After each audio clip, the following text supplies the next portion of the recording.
So this is the mosque I've designed, and right when you look at it, you'll notice two quite distinguishing features on the outside. The first one is the dome roof, which represents Allah's creation, and the second one is the two minarets, where the call to prayer is performed 5 times a day. I've created two Sims, a Muslim woman and a Muslim man, to walk through the mosque and to show how everything works.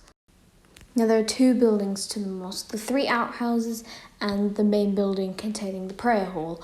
The main building has 2 entrances separated by gender, male and female. This is because in the mosque, men and women have to pray separately so as they don't distract each other, mainly so the women don't distract the men.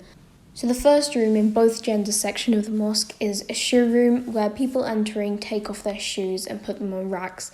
This is because the prayer hall is a very holy space and they don't want any dust or dirt getting into it, so they remove their shoes.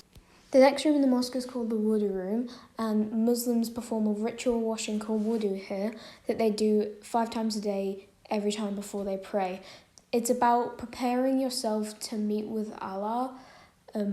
The Arabic word would be niyyah, which means like readiness and intention to pray. Now we move on to the main prayer hall of the mosque, which is where the prayer happens.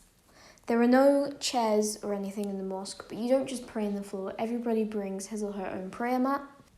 And in my mosque, my design for making sure the men and women can't see each other is when the women come out of the wudu room, they go up a set of stairs and onto a balcony, and the men pray underneath the balcony, and that stops them from seeing each other and potentially getting distracted, while also still making sure they can see the minbar and the mihrab. The minbar is a raised platform that the imam stands on to lead the prayer.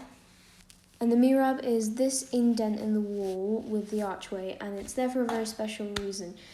Muslims are taught in the Quran to always pray facing the Kaaba, which is this structure in Mecca, which is the city that Muhammad came from, and he took over once he had gathered enough followers from Medina. Actually, it's one of the pillars of Islam that Muslims should make a pilgrimage to Mecca and the Kaaba at least once in their lives, if they can, obviously. So the indent in the wall and the archway is to point them which direction they should be praying in and to point them to the direction of the Kaaba to make sure they're praying in the right direction.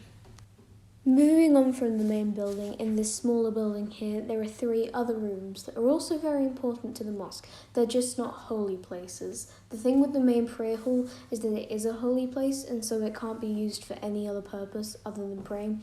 But these rooms have different functions. You don't have to take off your shoes before entering. You don't have to perform wudu before entering. They're still important, but they're not holy. And the first of these is the celebration room, which is empty right now because there's no celebrations. But this is where all parties and functions that are to do with the mosque will be held because, as previously said, you can't hold those in the main prayer hall. This next room is interesting. This room is the Islamic court.